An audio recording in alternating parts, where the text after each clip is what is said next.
Welcome back, everyone, to this week's episode. As Shane put it so lovely before, I have no idea what episode number this is, but it'll feature over it. So today we focused in on just some of the important things to think about with return to play happening for rugby, soccer, Gaelic football and hurling, camogie, the whole lot. That we've just some of the main things to think about from, I suppose, a training perspective as well as the nutrition side of things as well. What were the big things for you today, lads? It's good to be back, just the three of us kind of chatting away. We've had a good few guests on in the last few months, really, so it's been good to just get back chatting. And again, everyone's back on the pitch, so there's a lot of happiness and excitement. It was good to just chat about how to keep things grounded or make sure that people are still working towards a goal rather than just going out aimlessly because they can or because they're back out. Doesn't mean they have to run themselves into the ground early doors. I'm just glad we didn't record the whole conversation because we could be in big trouble in a lot of places. I'm devastated we didn't do that. Basically, we looked at, structure the session. How do we keep a bit of strength involved? Do we fitness test? If we do, how do we manage it? And just look at some of the differences we might put in place between, I work almost exclusively with GA teams. You've obviously experienced the playing, but most of your coaching is more with rugby. So just some of the differences there, and then try and tie in a few practical tips for nutrition, just because we love being practical. Those actionable takeaways. Nothing better. All right, well, let's jump into the episode. I hope you enjoy. We'll probably look at it in a few different ways, so lads. We'll start off with some kind of physical stuff, or even just the overall structure of your session. I know we're about 3 weeks back into it at this stage, but still time to make some changes. Still time to plan ahead, particularly for people involved in rugby it's very early or even pre-season. And then we'll start looking at some nutrition considerations. Would that suit you guys okay? Yep, sounds good. Perfect. It's great.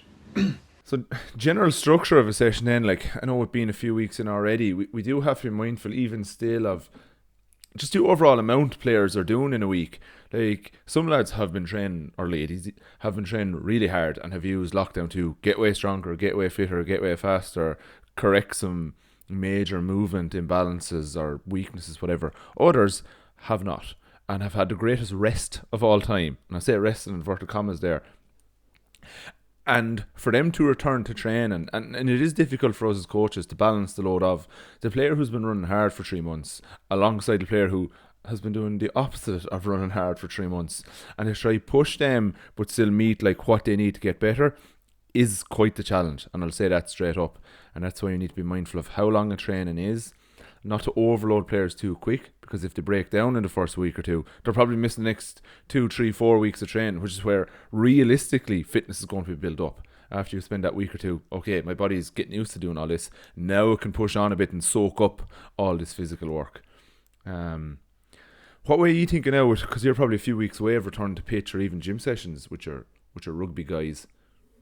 With rugby, I know for myself anyway, with rugby we have kind of a fairly unique situation where we're back now until kind of the end of May.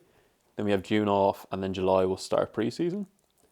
So they've been given that time off, I suppose, just because we don't want a prolonged pre-season coming through. So there'll be no pitch work in July, but we will be in the gym again.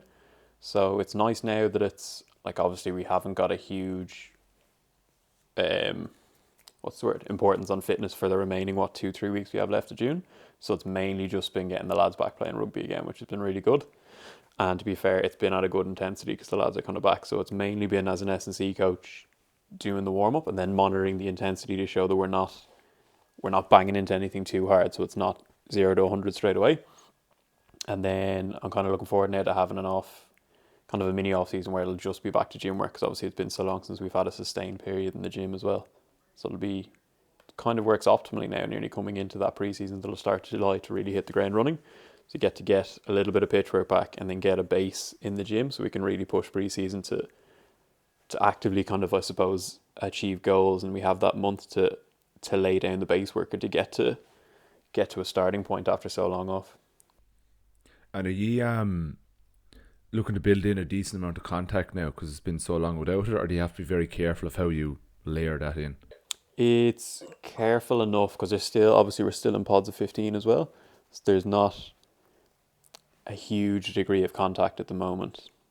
So again, it's not touch rugby as such, but it'd be very much kind of two hands and then down and ruck over on top of it rather than full contact.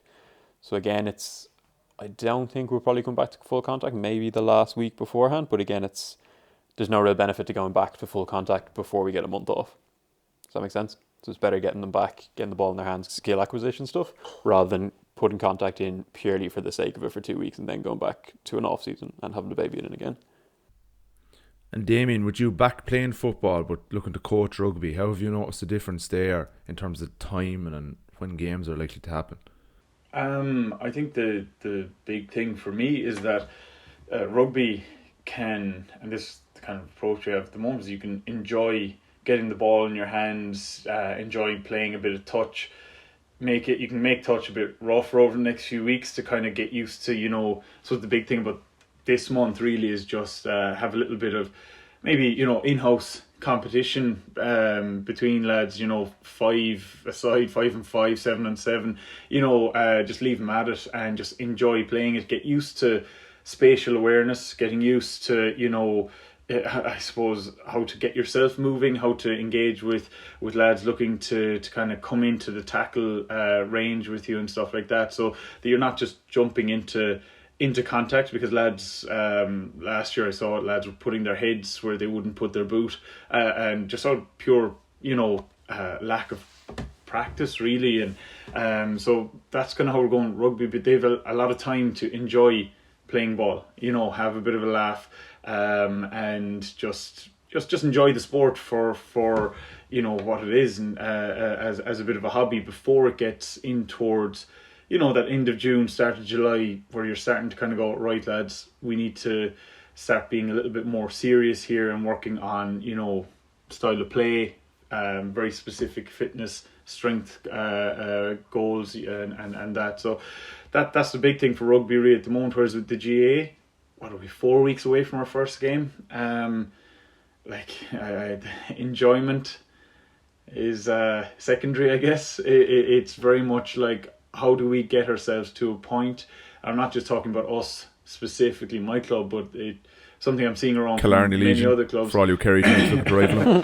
For anyone there, I will be better than you. But outside of that, that there's a lot of hard training there, and it is very much like you mentioned, Murph. You've lads who've worked hard in the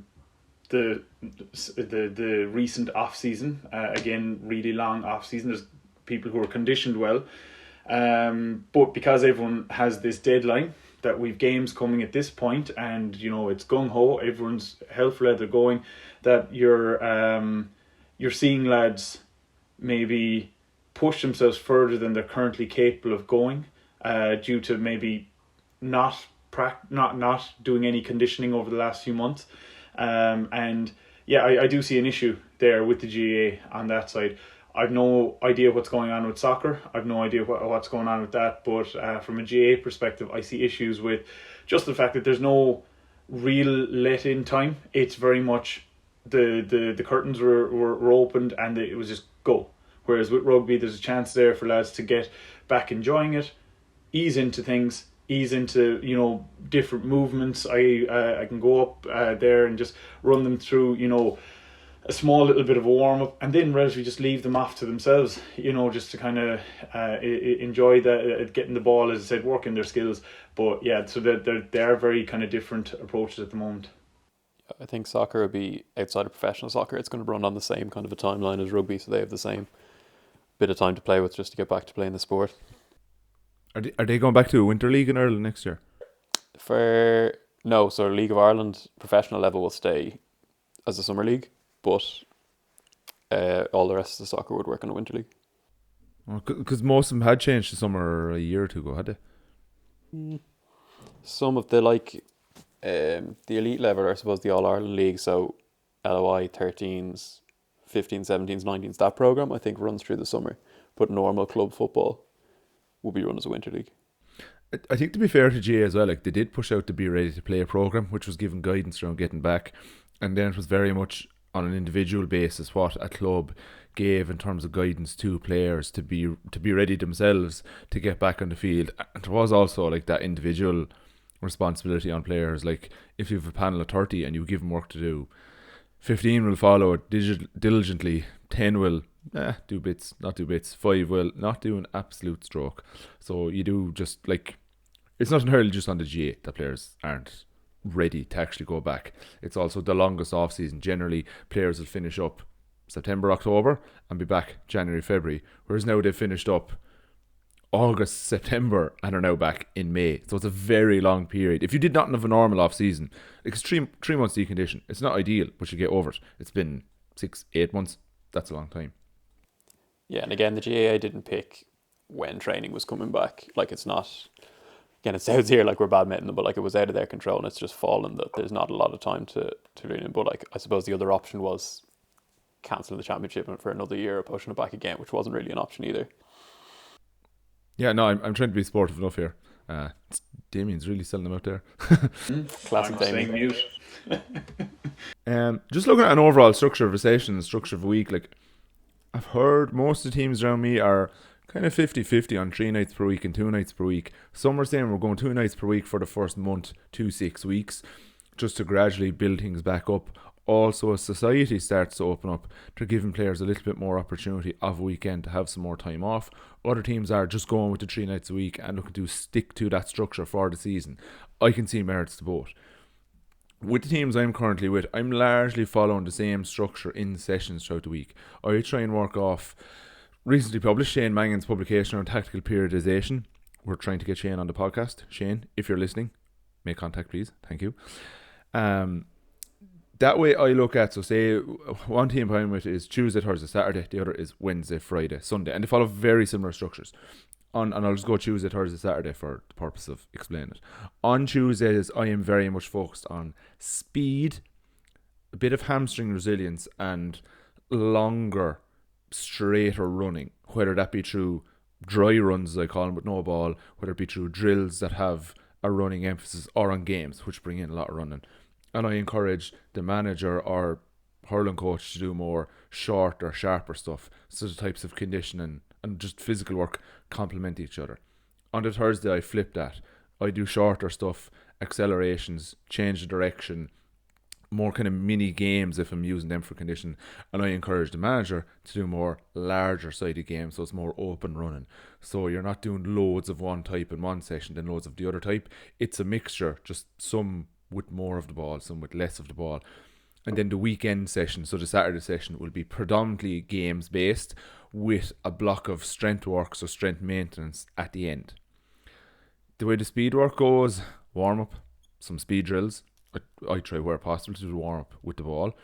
Some speed drills, so wickets, whatever like that. And then a few flying 10s, flying 15s, and over a couple of weeks build that into races. Then we go into our straighter line running, 80-metre runs, 100s, 120s, and then some longer, narrower games that just force a bit of running there. Then on Thursday I'm doing the opposite, so sharper little shuttle runs, 20 metres, 30 metres, 15 metres in and out, maybe some tackling grids with a condition and focus, whereas encourage the manager to play a wider game. That's why I'm breaking it up. What way are you looking at incorporating some work to your week, or just following an overall pattern throughout? Because I know with games week on week, it is quite different than rugby. Yeah, to be honest, as I said at the start, we're not really doing much at the moment other than just small games of touch and that. But when we do get back in, I will be looking to kind of, I suppose our tempo runs really will be the main part of our fitness work. That'll probably make up the best part of July, first 2 weeks of August. We're looking to play some serious games by the end of September. So our programming is, we're still a good few months away from where we will be looking at AIL rugby. So that's probably the direction I'll be going most likely. 2 nights a week is what we train. There'll be 3 gym sessions. Again, it just being a different kind of approach to GA. We'll have the 2 nights a week on the field.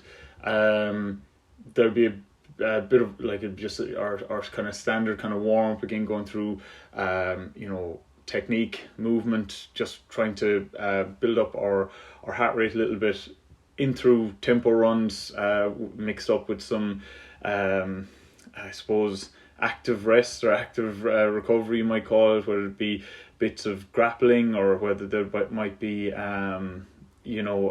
different kind of exercises, the push-ups, sit-ups, these kind of things, just a bit of conditioning there. We'll do that for probably 6 weeks, and then we'll start to shorten that down towards maybe flying 10s, flying 20s, that type of thing. That's a very kind of top. Do you like mix some of that body weight stuff in between your tempos as you recover between them, is it? That's it. So if I was doing just remind us what tempos are then again, so like really walk us through what that looks like, say.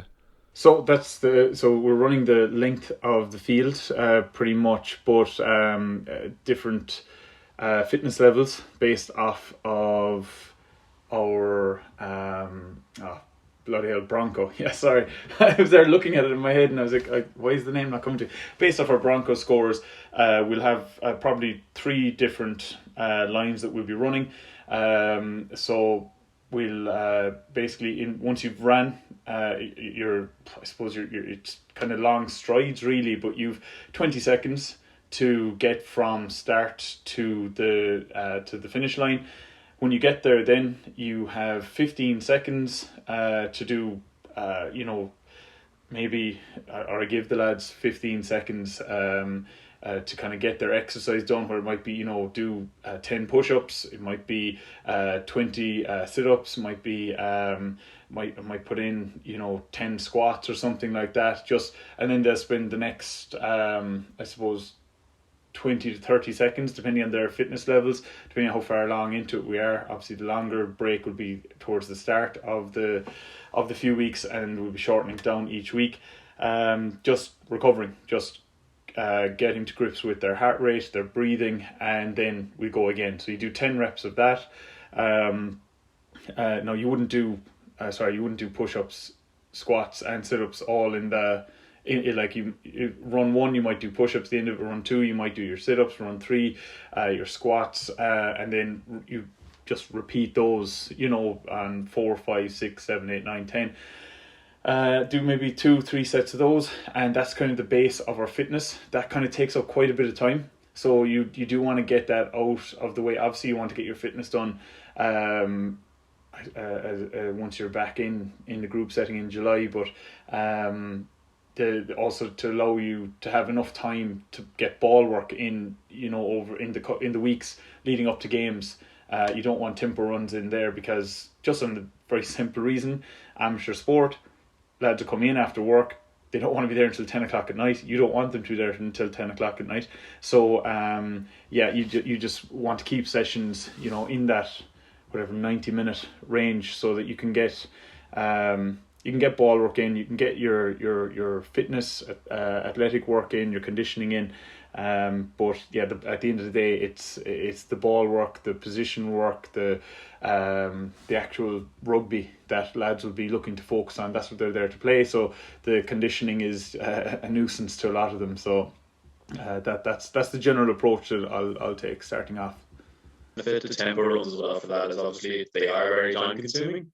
But as you get on in the season, the time they have in between and the time they have to complete reps reduces. The amount of fitness work technically reduces, giving coaches more time with the ball, which is obviously good from coaches. If you say we're going to start off at this time and it will gradually get less and less, whereas they're still getting the same, if not more, fitness work in doing those things. But I definitely be programming more similar to language, just because we have a game of rugby, we have the luxury of time. So it means we don't have to be programmed into stuff straight away. So definitely be focusing again, come the start of July, we'll be starting off with tempo runs. And as the season progresses, are either you working with, say, the skills coaches, or are you doing any rugby specific stuff for conditioning, or do you just try and monitor what they're doing and adjust your, again, what I call dry conditioning, and adjust it based off what they've done in the game based stuff? I like to kind of, and I know we've spoken about this with other coaches, whether it be GA or whatnot. I like to try and edit a drill, depending on what the goal of the drill is, to try and bring about a little bit more work in that time, if we're in a position to do that.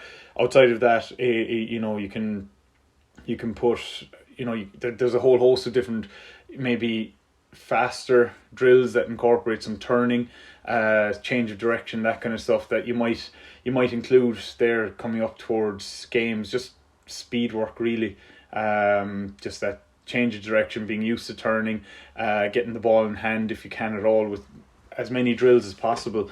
I suppose the only kind of drills that you'd struggle to get ball in the hand would be if you're doing flying 20s or flying 10s or anything like that.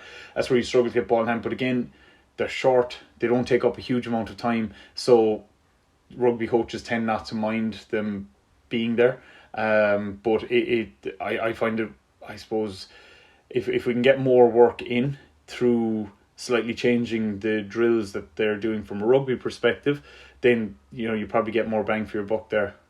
At the end of a flying 20, you can include like a very brief passing drill that's largely inactive, and it serves your recovery, because like one of the keys when you're doing speed work is to really push recovery as far as possible in terms of time, like get as much out as you can, because you get more out of the sprints. And incorporating almost a distraction of a ball and a couple little passes takes players' minds off the recovery, because when you're just standing around waiting for a whistle, everyone, including yourself, gets a little bit like just antsy about it all. Shane, what are you kind of thinking? Yeah, with that? what are you thinking, Shane, there? I'd be kind of similar enough. So obviously, once the season kind of kicks in, we'd have the warm up obviously as a group warm up, and then I'd go into flying 10s or flying 15s, and then after that, I'll usually go do work with the injured players, and the manager will take the rest of the session just because he wants as much ball work as possible, and I'll kind of monitor that from an intensity point of view. So obviously through a mixture of getting the lads scores off of the session, and just generally keeping an eye on it myself, so we don't have GPS data or anything like that, just to make sure that they're hitting what I think is a good base level of conditioning. Because again, we're not really in the in-season going to be looking to build on conditioning too much. We've done that work in the pre-season. Now it's just all about maintenance, and again, strength and resilience, which we do in our gym work. I always kind of have a bias towards doing as much game-based or specific to the sport-based stuff as possible when it comes to it. Now here, I still do some running. Like, if you come look at a session, there's a good chance you'll see him running at some stage in it, but I try and minimise it as much as possible. And I've just been playing around with manipulating games to include just that bit more running or that little bit more intensity to it, but at the same time constantly talking to the manager or coach around mainly not taking away from some of the key principles they want to include in their team. So for example, if it's Gaelic football and you want to have a few players who are really, really good at man marking, or your defence is based around a man marking principle in some way, I don't want to do a load of zonal based stuff or a load of like run over here and just keep covering space, because while it may get extra running and get heart rate up and condition the player as well, if it takes away from the overall goal of how the team wants to play, it's essentially having a net negative effect, and I don't want that to happen. So it limits me a bit in terms of the games I can use and some of the constraints I can put on. But at the same time, at the end of the day, we are doing this to make a better hurling team, a better football team, a better rugby team. So you need to be fit enough to support that. And that's why sometimes it is necessary you just run out of games to play, or you run out of constraints to put on it, because they'll take too much from the game plan. And that's when you do have to, I find, little bits of running. It's not much crack, but at the end of the day, it does get players fit for the purpose of playing the game. When it comes to the fitness and stuff, you mentioned the Bronco already there, Damien. Majority of rugby teams tend to stick to it. I usually go to 1k run with GA players. If a manager insists on a Bronco 1.2k 1 mile run, I'll go along with that. I don't mind. I'm not precious about it. The big thing is the consistency, really. It's just that if you're retesting, that you're not jumping from one test to another, like going from a 1.2 to a 1 and thinking, wow, the lads are absolutely, they've cut minutes off their time, like you're just consistent. That's the main thing when it comes to that testing. And what way are you looking at it in terms of like how often you do it, or even do you have specific markers you want players to be in at various stages of the year, or does it get to a stage of, I know where they are, I know they're progressing, it's just constantly a case of just monitoring them through game-based stuff? Yeah, I suppose usually you'll have your set dates in pre-season for Broncos, and they won't change, and that's when you want to see, I suppose, a lot of the improvements. Then you're nearly thrown. You can have it on paper in kind of gap weeks and bye weeks, but they change fairly regularly if matches are cancelled for whatever reason and weather delays.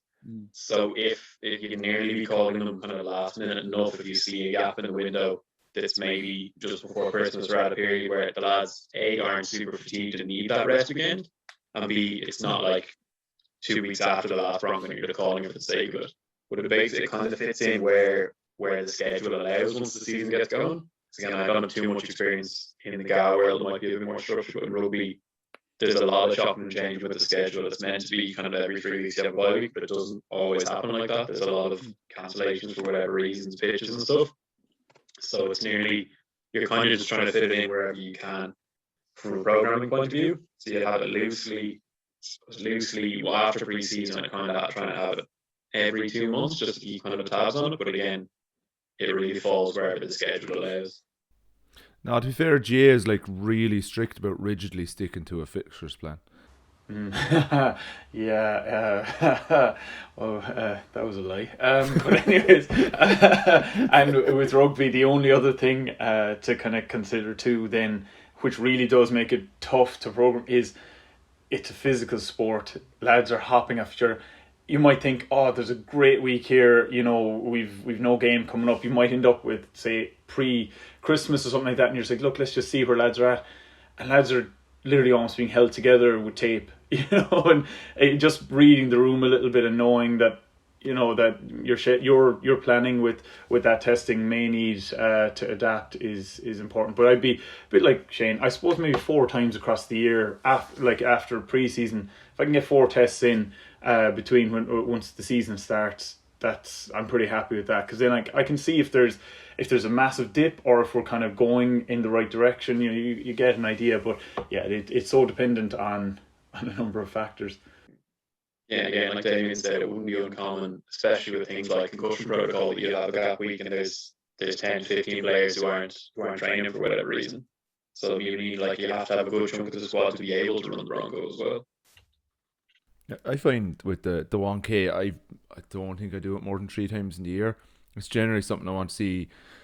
I don't do it the first week back. I generally give it a week, because first week back, you want to get back, particularly this year of all years, you want to get back to playing your sport. I want as much of that as possible. Now that we're getting into our second week back, I'm looking to pencil it in. A few things to consider are, if we train Tuesday, Thursday, Saturday, it will probably fit in nicely on a Saturday, but it's also when the players are most fatigued, so I'm probably getting not an accurate reading of where they're currently at. So I need to fit it in Tuesday. Then I say, well, that's where we get a lot of our speed work done. That's where we got a lot of hurling done. I have to take something out to fit it in. So it needs to be really justified as to why you're doing it. It also, it knocks on a good bit of the session. Players are really tired for about 10 minutes after it. So the quality of stuff you do afterwards is also compromised there. So you need to be careful on balance, and is it worth doing a test to see where players are at, just to make sure they're rested coming into it, but also the knock-on effects of, I'm not really going to get much other fitness work done that night, plus they're tired doing their hurling. So I look through the 2 weeks. It's awkward to get them actually motivated for a fitness test as well. So obviously in pre-season they're trying to get fit. That's their goal. That's what they're working towards. They want to show good numbers. They want to impress the coach. Mid-season, they've probably got enough performances under their belt where there's other aspects that they can work on that they know the coach has told them specifically to work on. So they're going in their head, they're like, well, why am I going to run the lungs off myself now in Bronco just to prove that I'm a couple of seconds faster? So then I'm shagged for the rest of the session and I can't perform at the level I want to. Whereas I could take it easy for this Bronco and then go out and outperform the lads who do put the effort in. So it's tricky doing it in season. I think that you have to have a pretty big window to validate sticking it in. As you get experience, you start to develop a few kind of markers or windows that you want players to be in, particularly at various stages of the season. I would say straight up for Gaelic football, I want every one of my starting 15, maybe not a goalie, to be doing a 1K and under 3:30. I think that's just almost to the point of non-negotiable. Now, there will be factors. Sorry? I want a fit goalie. I think he should be just it's not fit. Shane is definitely flying against you there, Murph. The goalie is probably leading the pack. That's very fit goalie myself. Actually, we should probably say as well, just for anyone listening who might be coaching underage teams, that we're so far we're very much focused on what we're commenting on is the adult sports here, the adult competitions, the adult teams. That that there is a very you do want to be a little bit more tactful with your underage teams and going fitness testing there, say under 14s, 15s, whatever it might be. You might scare one or two or a few people off, coming back next week. Yeah, I don't know they do much fitness testing with an underage team at all, realistically. I don't know what I don't see the value of it. Like, bar knocking confidence of someone who's done nothing for ages. For whatever reason, there are so many factors there with all that's gone on. I don't think the juice is worth the squeeze. And again, that 3:30 mark is, for me, based around high speed running in GA in the research is classified as 17 kilometers per hour, which is, or 17.1 kilometers per hour. I think, and I could have done my maths wrong, is a 3:30 1 kilometer, which means in some sense their maximal aerobic speed. So hopefully they should be working aerobically at any run at 17 kilometers an hour. So for their high speed running, it would be better for me if they do it aerobically than getting too anaerobic, because it just fatigues them too much. If they can then do it quicker than 3:30, it is less fatiguing on the body to do their high speed running during a game, and if their conditioning runs are done at 17 kilometers an hour or a little bit quicker. That's my main reason for it, and I find a lot of Gaelic footballers will be around 3:05, 3:15, that general window, which I'm delighted with. To go past 3:05, unless a player is really dependent on their fitness for the style of play, I'm not sure it's worth pushing them to be fit enough to do it quicker than that. I think there are far more wins in terms of skill development, tactical development, decision making, whatever it may be. Some may benefit from being fitter than that, and by all means go for it and do your work that's required there. And you as a team, I know we were discussing actually Leeds there beforehand, the fact that they do so much high speed running in the game, that if you were playing soccer for Leeds, I'd say Bielsa has his players doing a 1k much quicker than that. I'd say he needs it for him to be able to cope. But for the majority of GA players, particularly club, I don't know if it's worth going any faster. Now, I'm open to someone having an argument against that. That's perfect, and you may justify it for your team, but they would be my general targets that I'm aiming for with players. And also, I will say, team I'm working at the minute, the goalkeeper has the fastest 1k time. It seems to be pretty consistent. So it's I suppose on that point you made, Mark, just before we move off it, is that if you are putting that extra time into trying to, increase your speed there, say over your 1k to much less than 3:05, my argument would be, could you be actually spending that time on your skill development, your sport specific skills there, because that fitness is not, it's not a sport designed around fitness. The sport is either kicking a ball, carrying a ball, pucking a ball, whatever it might be. There's very sport specific skills there that if you're constantly just trying to increase fitness, you could potentially be putting that time into something that's going to actually improve your sport, your playing ability a bit. Yeah, like the key with fitness is you need to be fit enough to play your sport. Any improvements on that become less and less beneficial. Like, say European Championships this year, when it gets down to the last 8 teams, if you fitness tested them all, it would be no help to you whatsoever in predicting who the winners of the European Championships will be. If you're unfit, that's a massive problem. But when it gets to a stage, the highest level, everyone is largely at the same fitness level, and that's where skill and decision making and structures and all like that make the actual difference. You do need to be fit enough, but the work to get past that often tends to have almost negative effects, and you need to focus elsewhere. Anyway, rant over on that. Just in terms of strength, that's very hard to maintain this year, particularly with gyms closed for the next month. I know I am looking to try and squeeze it into 2 blocks a week. Generally, I'll do a lot of bodyweight strength exercise in the warm-up. On Tuesday nights, I'll do Nordics and Copenhagen's, because that's our kind of high CNS stressor night with the sprints, the flying 10s, the races at the start. It does take a bit of time to explain to players that your hamstrings are going to be sore tomorrow and maybe a little bit on Thursday as well for these first couple of weeks, because you've sprinted hard and you've done those eccentric exercises both on the hamstrings and a little bit around the groin. I have an optional core and glute work for 10 minutes at the start before training. Don't make it compulsory for everyone, but you find as the weeks go on, more and more players are there for it because they notice the benefits over time. Then the weekend session, we look to do kind of a 15-minute strength circuit at the end. That's like, just using bands. If you can get a couple of dumbbells or medicine balls on the pitch, focus on like hip hinge, double leg, single leg, squat, bilateral, unilateral, some core work, a push and a pull. And that's usually just like an inverted row off the like railing around the side of the pitch. It's not ideal for driving on strength. For the lads who do know strength work and do know gym work, it's going to be enough to keep it there. For the lads who do a lot of strength work, it's going to serve as a bit of conditioning for them, if nothing else. That's why I'm incorporating that. Although the strength standards in rugby are probably a little bit higher. How are you going to try and manage all that? I suppose again with rugby we have the benefit of time. So from 7th we're going to be back in the gyms, and we're not really going to be back to a full pre-season for anybody apart from that beginning of July kind of phase. So hopefully getting them back in the gym for a full month will at least be able to establish us back at or close to baselines from pre-COVID. But at least we'll kind of know where we're working with, and then we'll have kind of that pre-season to work on strength, work on hypertrophy. But again, mainly we'll have the gym facility to work on maintaining strength during an active pre-season, whereas GAA won't really have the luxury of that this year. Mm-hmm.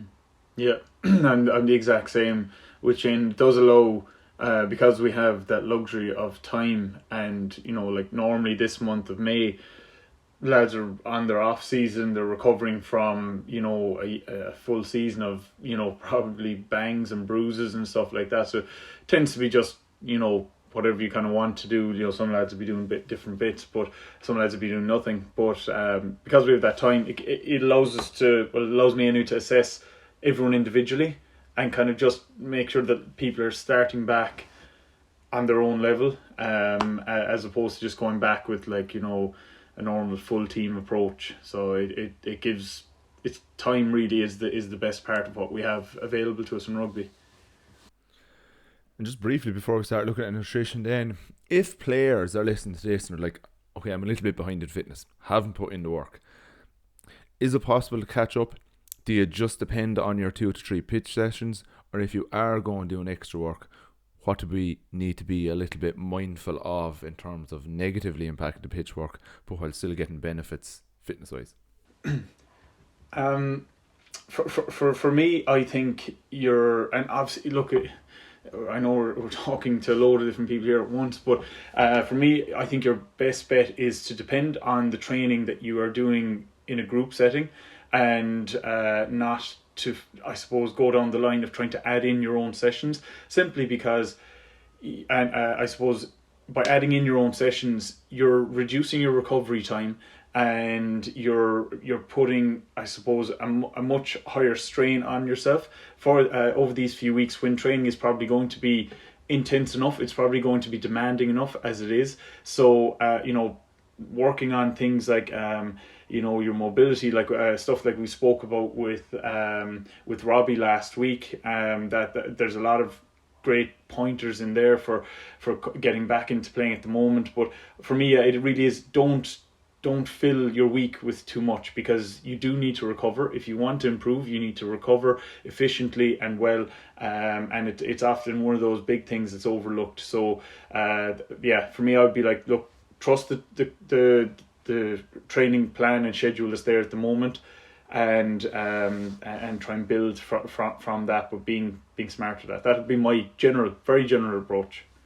Yeah, I'd be inclined to agree with Damien. And then if people were insistent on, not demanding, but people were insisting they definitely want to do some extra work, it'd be that low intensity. So things like tempo runs, where they're not putting huge amounts more strain on their body that's probably already under a lot more strain than it has been for the last 6 months or so, which is kind of low intensity stuff that will build up your aerobic capacity, but not really impinge on your recovery too much. That'd be my thinking. Yeah, I completely agree that you can actually, like, doing the low intensity work can actually be a nice enough recovery session if you're disciplined enough about keeping intensity low enough. Unless you're a relatively seasoned runner, I think even just going for a run at low intensity can still actually have an impact on the body. Like if your technique is a bit iffy or you're in terrible runners, just the stress on ankles and knees may not be worth it. If you can have some kind of stationary bike or go for a cycle, keep heart rate relatively low, But extend the session out to 40 minutes to 60 minutes. Like the fatigue from that, if you're in, let's say, Sunday and you've trained Tuesday, you shouldn't still be tired Tuesday if you're keeping just heart rate in general low enough. Plus, over the course of doing that for 3 to 4 weeks, it'll have massive benefits to your recovery between the harder, more intense sessions. I think Shane's point to tempos, I think they can definitely be in some way included. The key there is timing them. If you've trained Tuesday night, I don't know what they do on Monday night. If you've trained Saturday evening, I think your time to do an extra session there is probably Sunday morning. You may still be a little bit tired from the group session Saturday night going into Sunday morning. But if you get tired doing a session on your own, grand, you get tired. If you get tired doing a session with the rest of the team, when you're maybe trying to impress the manager in terms of your hurling, football or rugby ability, it's not just fitness they're going to notice there, it's you actually not performing your sport to the best of your ability. So trying to manage yourself in terms of being fresh for those sessions, but getting in other work as soon after a group session, while not completely whacking your recovery, is probably the best way to include it there. Just because bear in mind that there's only so many times a week you can push high intensity sessions and be able to recover from. Even the best athletes probably can't manage more than 3, and a lot of them are possibly only managing 2. They just go really, really intense in those 2. If you think you can manage 4, you're going to burn out very, very quickly and then not be able to train for a week or 2. We'll look at a bit of nutrition then. Just a few things to be mindful of. We've obviously spoken that before. Damien, you had a good story there for us at the start. So I guess this is actually probably something that is a bit more common than maybe we would like it to be. Anecdotally, just from clients or talks or anything that I've given over the past while, it's very much a common thing. I'll remove carbohydrate because I'm trying to eat healthy. Now, I know we've spoken about this at length on the podcast previously, on different nutrition podcasts with different guests. The importance of carbohydrate. I think was it Amy Guire that had she was very clear on like how common it is for Gaelic football athletes or Gaelic GA athletes especially to under-consume carbohydrates, that it's such a common thing. So then when we come across people, I suppose my story is that I was talking to a player during the week who felt quite weak, lightheaded, almost on borderline headache, when training got quite intense, and was asking just if I had any ideas why, and I just responded with, by any chance have you reduced or removed carbohydrate from your diet, or have you pulled back massively on maybe those fast acting simple simple carbohydrates, like say, or Luke says sport or something like that might feature in the lead up to games or trainings normally. And yeah, I wasn't surprised to be met with, the comment was, I'm trying to eat healthy, so I've largely removed carbohydrate from my diet. Just to be very kind of clear, carbohydrate has a significant role in our bodies, not just from a sporting performance, but just from a health and well-being perspective as well. Even on a very simple level, our brain uses somewhere in the region of 120 to 130 grams of glucose per day. And we get glucose predominantly from our carbohydrate intake. If we're not consuming enough carbohydrate, we will end up having to use protein to get this. So it's the primary fuel source for our brain, first and foremost, before you ever start to look at, say, your energy output during the day and your training. So by removing carbohydrate from your diet, or reducing it significantly, and then going out and playing a sport like rugby, football, soccer, which are glycolytic type sports, you are removing your main energy source that is going to fuel your sessions, fuel your games, and that. So carbohydrate, very simply, has 1 gram of carbohydrate has 4 calories, 1 gram of protein has 4 calories, 1 gram of fat has 9 calories. So often where people look at it is that they believe that carbohydrate causes fat, adipose tissue accumulation, so body fat gaining, and that therefore it's unhealthy, or it's sugars, so therefore it's unhealthy. These are just simply untrue, and we do need to have adequate carbohydrate in our diet if we want to fuel ourselves to train, recover, and perform and keep improving along in lines with our sport there. So that's kind of something I was met with there this week. But yeah, what are your thoughts on that, lads? You said glycolytic exercise there. What does that mean? A sport that is dependent on thanks Murph a sport that is dependent on glycogen for its energy source. So this is stored in our liver as well as our muscle tissue. So we use the stored glycogen in our muscles for exercise performance and our energy output as we train. Just bear in mind that glycogen comes from carbohydrate. When Which you one? eat Yeah. when you eat carbohydrate, it turns to glycogen, is stored in your muscles, and that's what you use for energy for sprinting, jumping, kicking, pucking, tackling, whatever it might be. Yeah, I think it's a problem we kind of have in general when it gets to pre-season. I feel people's attitude is nearly right. I have to clean my diet up. I'll cut down on the calories, cut down on the carbs. When realistically, if anything, going into pre-season, you need to up your calories because you're going to be expending so much more energy that you need that fuel. And like if you're cutting your calories down, say trying to lose weight during a pre-season, you're going to be impeding your performance. You're going to impede how hard you can work, which again is going to impede on how many calories you're actually burning. So you could be doing yourself more harm than good, even if it is fat loss that is your general goal. When it comes to like getting the carbs we need for training, we probably need to be mindful that it's not just the meal directly before training or an hour or two before training. We need to be thinking right throughout our day. So if I'm training in the evening, I'm making sure I have a decent carbohydrate source at lunch. I'm including a snack around 3 or 4 o'clock. Then I'm also having my pre-training meal. And they're not just all carb. Like I'm not just having a big feed of pancakes beforehand. Like it's still a balanced meal, but I will consider, particularly if it's going to be a hard train, as it often is in pre-season, I'm just increasing a little bit the portion of carbohydrates I'm having in those generally 3 meals leading up to it. What are some of your go-to favourites or recommendations for the carbohydrates you eat, or what's some meals you would like to see players have? Lunch, snack, pre-training meal then as well. Damien. Well, first off, before I jump into any kind of, I'm going to talk about what I have myself as opposed to just say, because everyone is going to be a little bit different with their food choices and that.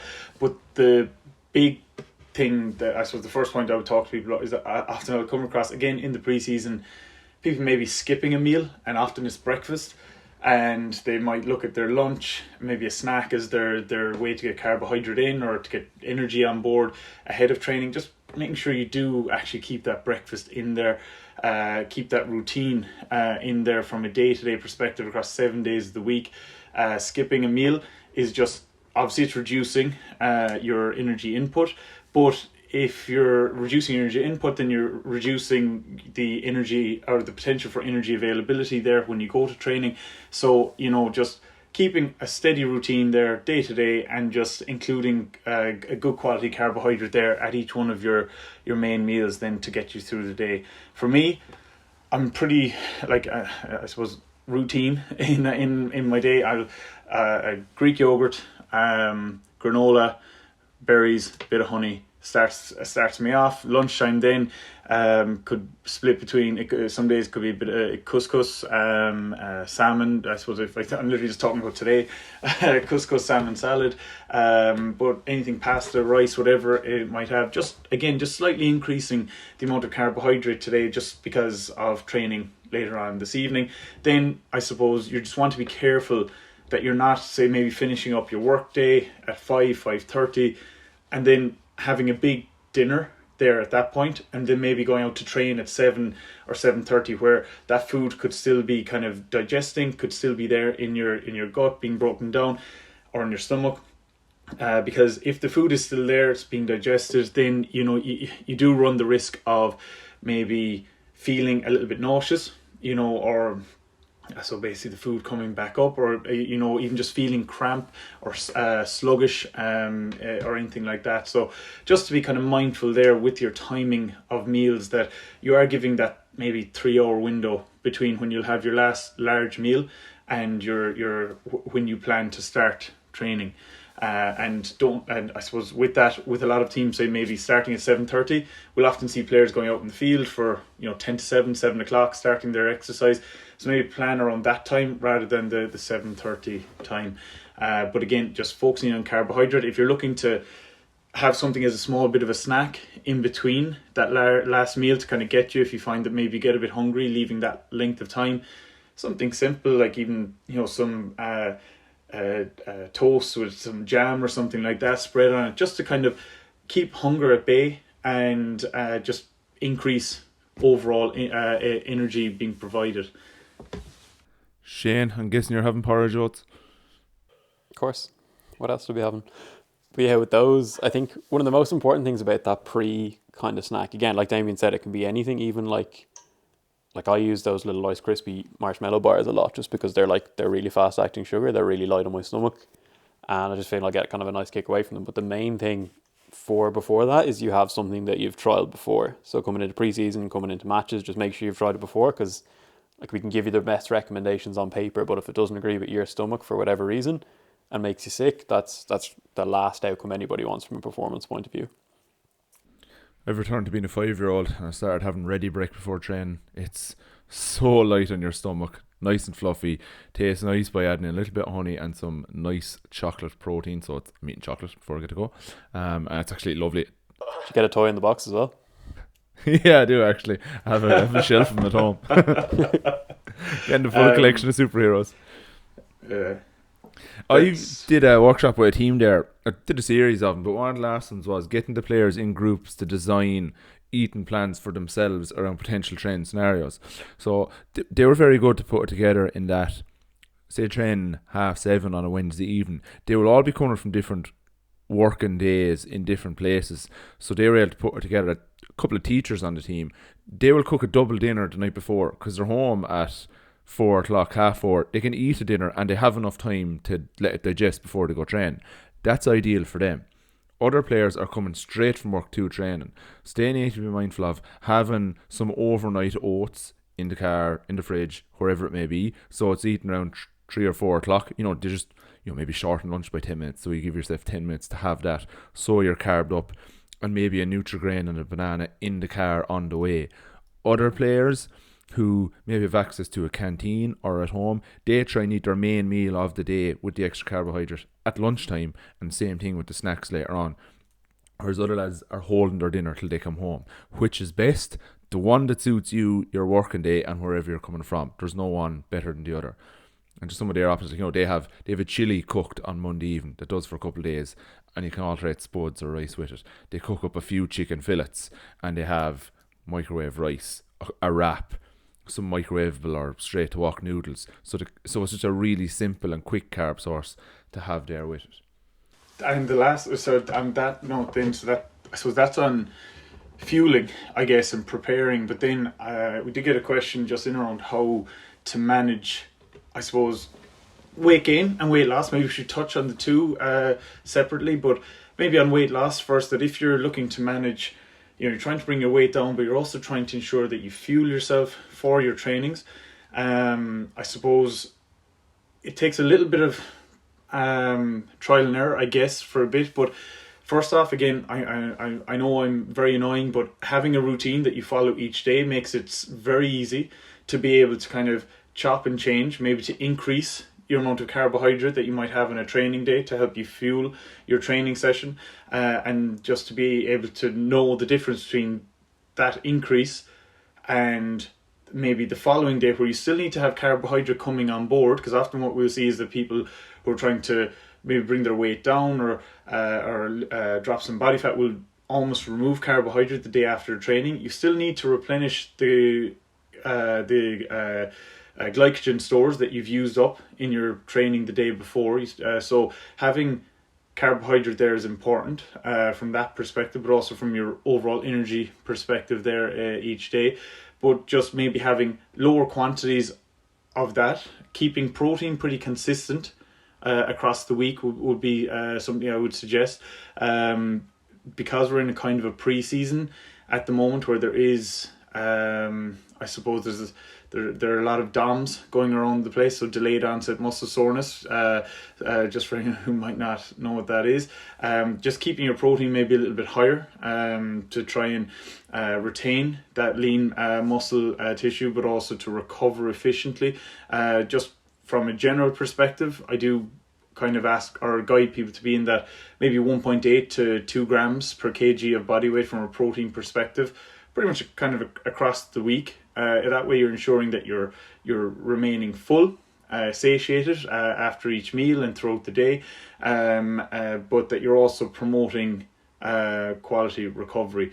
And then the only other thing on that is just to make sure that if you are trying to lose weight, food volume is very important. So this is where your fruit and veg, or your veg especially, at your main meals there is making sure that it's there in sufficient quantity, as well as variety, obviously, at each meal. It plays a huge role, because if you're trying to reduce calories, to put yourself into a calorie deficit, to bring down your body fat levels, then you don't want to, I suppose, feel like you're eating very small meals and not really feeling full afterwards. So food volume is very important, and that's where one of the, not the only role, but one of the brilliant roles that veg can play there in our day.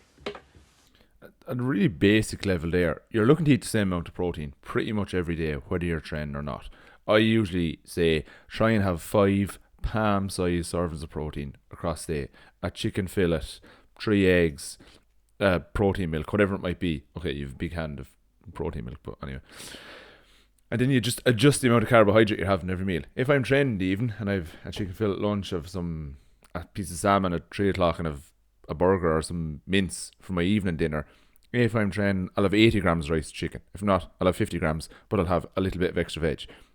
If I'm having the salmon at 3 o'clock, I'll have 2 nests of noodles. If not, I'll have 1, but it'll increase the veg. If I have mince in the evening, I'll put 2 burgers together and have a double burger. So it's only 1 bun. That's if I'm not training. If I am training, I'll have 2 burger buns on their own. So just increase the amount of carbohydrate you're having up and down based on how much you're training. A lot of nutritionists I speak to, Brooklyn teams, will traffic light it. On a green day, you're having a lot of carbohydrate to fuel the training. On a day where you're doing a bit, a gym session, going for an easy run, that's your orange day. So you're having medium servings. On a red day, where you're not doing so much and you're possibly looking to have weight loss as a goal, you're reducing it way down. You're still having a little bit in your meals, you're just adjusting portion size. It's not a case of cut out or eat some, it's the overall amount you're eating. That's probably they're probably the main bits really from a weight loss perspective at this point. Just bear in mind that just returning to training on its own is going to create a calorie deficit. Just not to, even if you have been training on your own, just go, it's hard to do more than 40-45 minutes on your own, really, unless it's a long run. Whereas if you're doing hour 10, hour 20, hour and a half training sessions and they're largely high intense, you're just burning more calories there. So it's kind of creating that deficit for you. So it's just being mindful in your rest days to eat enough, but keep it at that. For any players looking to gain weight, I think this is a really difficult time. I honestly think you're probably not going to gain weight, or at least not useful weight, through the pre-season or that block where you're building up training load. But you certainly can be conscious of not losing weight by keeping in little bits of strength work to make sure you're keeping muscle throughout your whole body, and making sure you are eating enough protein and carbohydrate, particularly on rest days, because that's when players can be mindful of, I haven't done that much today, I won't eat as much. You probably do need it just to hold on to whatever is there. Yeah, I suppose this is one for rugby especially, if main focus has been for kind of this next 3 weeks in May where we're on the pitch, is to get lads to be able to maintain that same weight they're on, because then when we get into the gyms, obviously workload will decrease from a pitch point of view, but we'll be able to make significant muscle gains through that gym period while staying in a roughly similar calorie kind of landscape, because obviously that drop in pitch-based calories we can put to use in the gym, and also we'll probably have a bit of a surplus then to go towards gaining weight. But again, if you're trying to gain significant amounts of weight now with no gym or no real equipment, you're probably fighting a losing battle. And even at that, if you're trying to have the two competing with trying to make gains on the pitch and get faster, fitter, it's very hard to get strength gains as well. Even it's probably similar with weight loss, not to the same degree, but a lot of that, usually I suppose in non-COVID times, we're probably trying to work for people who are looking to gain weight or lose weight significantly. The off season is where they should be putting in their own independent work, because again, if you're trying to fuel for a productive pre-season, it's very hard to also try be in a calorie deficit, because by nature, if you're in a calorie deficit, you're not fueling sufficiently. So you're trying to manage it to be fueled to a point where it's not hugely impending my performance, but it's also leading to a slight weight loss. But again, even saying that, you're still not going to be able to make giant leaps in terms of body fat percentage, I would say. Some players age kind of like 17, 18, 19, they can actually put on weight just with the increase in train load, particularly like twisting and turning. There is going to be an element of hypertrophy there just with the amount of extra load on like the lower body and around the glute area. They can put on a bit just by eating a little bit extra to fuel the recovery from training. I think once you've gone past 22, that unless you've done nothing, that's going to be fairly difficult. Anything else to touch on? I think we've hit on a good few considerations there. I think I think that's there's some of the big nuggets really that I suppose I'd like coaches or any athletes that are listening to be aware of. I suppose that, I'm not sure that I mentioned this earlier, but if you are at training and you feel like actually I've hit my limit here, but you know there's another couple of runs ahead of you, whether it's high speed or whatever, being brave enough, I guess, in some senses, to have that self-awareness to kind of say, hey, look, I'm not conditioned. If you are somebody who, has taken 3-4 months of sitting around twiddling your thumbs, because if you do know that you're at that point of something's about to give way here, something doesn't feel right, and you push through that and you end up injured, you're going to end up, twiddling your thumbs recovering for a few weeks as well. So that's one of the, I suppose, the things that I would talk to athletes about when coming back to training is like knowing where your limits actually are at the moment, and not say trying to keep up with that person who's been training pretty intensely for the last 3 or 4 months. That's something I've actually found a bit with the rugby lads back now. So if anyone kind of tweaks something slightly, they'd be like, oh no, I'll push through, I'll just keep training. I'd be like, well why? Like what's the end goal here? Is just not to get that looked at for the sake of 2 weeks running now. And it's kind of like, it's very, obviously when you've been off for so long, I understand everybody wants to stay out on the pitch, but there's no point in pushing yourself to injury now, especially with not, like, I'd understand if it was 2 weeks from championship and you wanted to stay and you can get it looked at after, but there's no point in injuring yourself now just for the sake of wanting to stay in it or man up for that sake of things again. You have to use a bit of common sense and look after yourself as well. So much of those like little tweaks or little bits of cramp, purely because you haven't put in the work before now. It's because your body just isn't able for it all, and that's why you still have to earn the right to train hard by putting in the work beforehand. We'll say that be mindful those weeks. If your chest is burning, suck it up. Come on, you're in this position yourself. Just get through it. It's your own fault. If you feel your hamstring is about to go, or your calves are cramping up, and you're just trying to push through it, like you are risking knowing the difference. Yeah, if your lungs are blowing up, get over yourself. But it's knowing what to be aware of. Yeah, so we should be clear there. I'm not telling people to skip out on runs because this guy in the followers said if it gets tough we stop. It's not that at all. It's just being smart about what's going on. If you feel like something is wrong, I've had a couple of people mention Achilles. Conditioning is a little bit off at the moment, and you can keep pushing. You can keep pushing through it, and you'll end up in a position where you're just sitting back watching us train for a few weeks while you try to recover it. So it's being smart. But yeah, if it's your lungs, get over yourself. That's this week's tagline. The one thing I'll finish on there is, if something does niggle at you, go see someone. Don't be like, oh no, I'll see how this starts. No, just go get it looked at, get it sorted, because you don't want to spend 3 weeks tooling around it and then you end up missing a full 2 weeks. Just get it sorted straight away. Good stuff, guys.